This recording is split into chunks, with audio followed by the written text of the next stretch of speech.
Dans la cuisine. Préparons des plats. Combinez les ingrédients. Pas à suivre. Temps de cuisson. Anne. Salut Rodica. Comment vas-tu? Qu'est-ce qu'on va préparer aujourd'hui à manger? Rodica.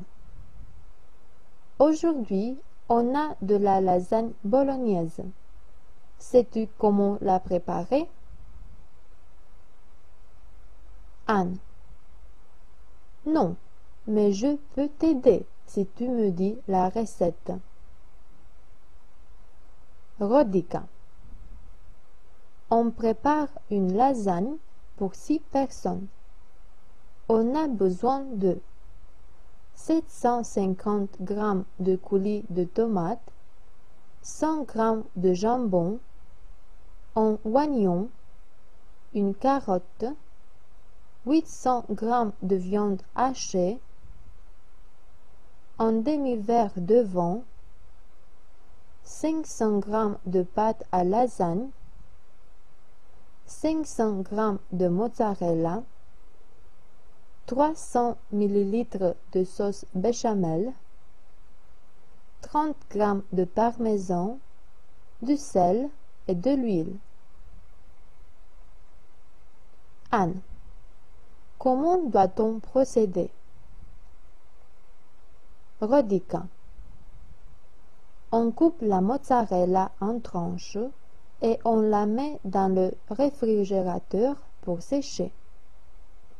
On prépare la sauce ragu bolognaise en râpant dans un pot la carotte, l'oignon et le jambon coupé en dés, puis on ajoute la viande hachée, on verse le vin et on porte à ébullition pour obtenir un beau goût.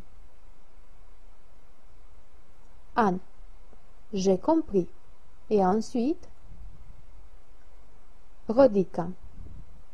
On ajoute la sauce de tomate, on met du sel et on couvre d'un couvercle la sauce ragu qu'on laisse cuire à feu doux pour 2 heures. Lorsque la sauce est liée, on entend le feu et on la met de côté. Anne. Et après, on fait quoi? Rodica.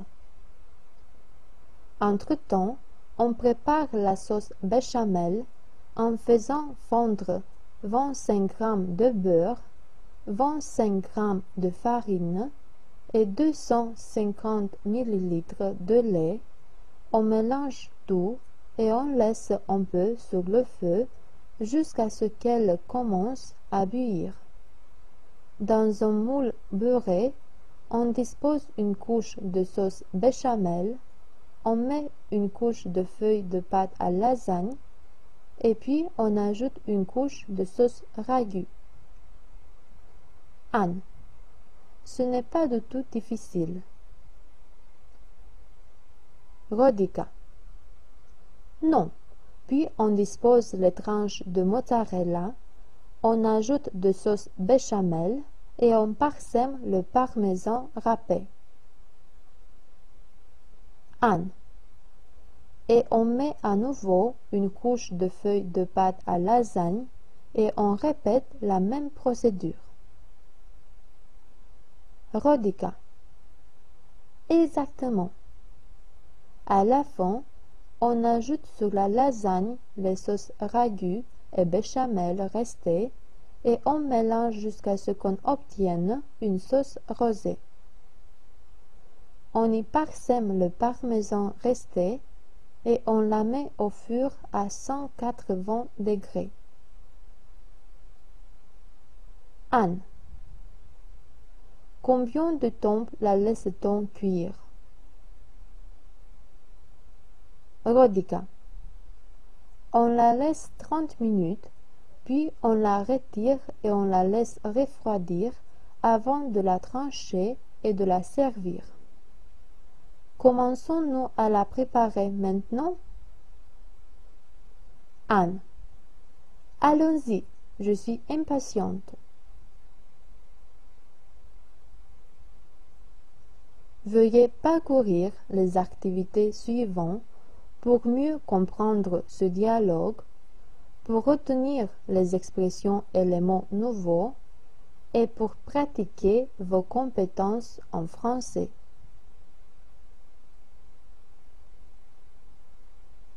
A. Traduis le dialogue en français à l'aide du dictionnaire et